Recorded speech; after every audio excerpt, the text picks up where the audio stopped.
Hi friends, இப்போ நம்ம என்ன பார்க்க போறோம்னா எல்லா பொண்ணுங்களுக்குமே பொதுவாக ஒரு டவுட் இருக்கும். பசங்களுக்கு மட்டும்தான் சபரிமலையா, பொண்ணுங்களுக்குலாம் சபரிமலை கிடையாதா அப்படி. இப்போ நமக்கு கன்னியாகுமரியில் ஒரு மண்டைக்காட்டுன்னு ஒரு ரொம்ப ஃபேமஸான கோயில் இருக்கு. அதுதான் பெண்ணுங்களோட சபரிமலையா நம்ம எடுத்துக்கிறோம். அப்படிப்பட்ட மண்டைக்காடு கோயிலுக்கு தான் நாங்கள் ஃபங்க்ஷன் அப்போ போயிருந்தோம். நாங்கள் போன டைம் மதியானதுனால யாரும் க்ரௌட் எதுவும் இல்லை. அங்கே பொதுவாகவே ப்ரொடக்ஷனுக்காக எப்போதுமே அதிகமாக ஆள் வச்சிருப்பாங்க. ஏன்னா இங்கே வந்து அலைகள் அதிகமாக வருன்றதுக்காக. சரி, வழக்கம் போல் மூஞ்சில் ஒரு துளி தண்ணி தெளிச்சிட்டு அப்படியே கோயிலுக்கு போகலான்னு போனோம்.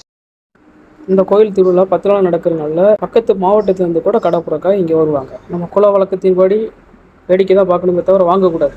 அப்படியே நடந்து போனால் 10 நாள் கோயில் ஃபங்க்ஷனுக்காகவே அழகாக நல்லா பெயிண்ட் எல்லாம் அடித்து நல்லா டெக்கரேஷன் பண்ணியிருந்தாங்க. சுற்றி லைட் டெக்கரேஷன்ஸ்லாம் வச்சுருந்தாங்க. ஆனால் இருந்தாலும் நாங்கள் மதியம் போனதுனால எங்களுக்கு அதெல்லாம் ரசிக்க முடியலை.